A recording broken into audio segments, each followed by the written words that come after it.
выдвигает свои передовые силы к нашим государственным границам. А мы, строго выполняя договор, никак не реагируем на эти действия. Думаю, очевидно, процесс натовского расширения не имеет никакого отношения к модернизации самого Альянса или к обеспечению безопасности в Европе. Наоборот, это серьезно провоцирующий фактор, снижающий уровень взаимного доверия. И у нас есть справедливое право откровенно спросить, против кого это расширение. A former senior advisor to the Secretary of Defense, thank you for joining us. Why do you think Putin is doing this? What is his end game?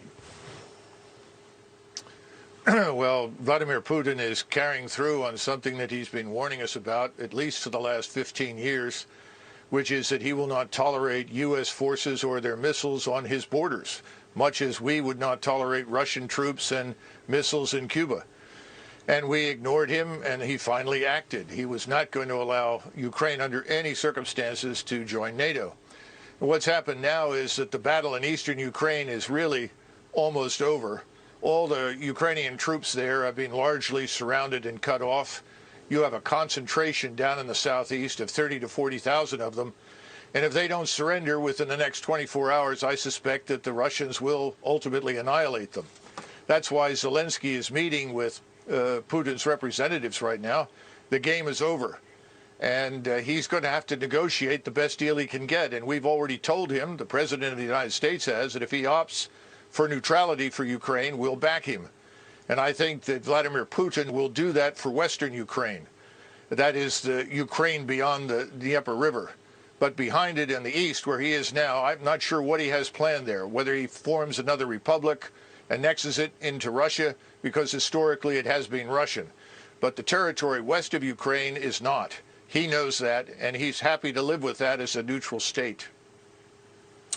I am not a military expert. I'm not even an expert on geography. But if he takes Ukraine and Ukraine abuts Poland, then he's going to have a NATO country abutting him. So if that's what he doesn't want, then isn't he going to just have to keep going until he runs out of NATO countries?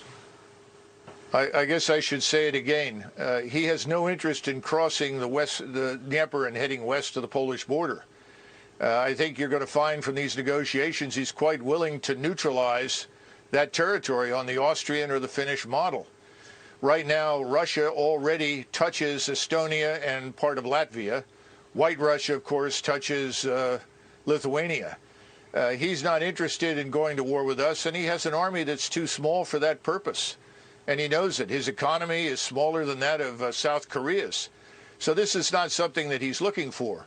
We are imputing to him things that he does not want to do in our usual effort to demonize him and his country. We need to remember that Ukraine is fourth from the bottom of 158 countries in the world as corrupt. Russia is perhaps 3 or 4 places above them.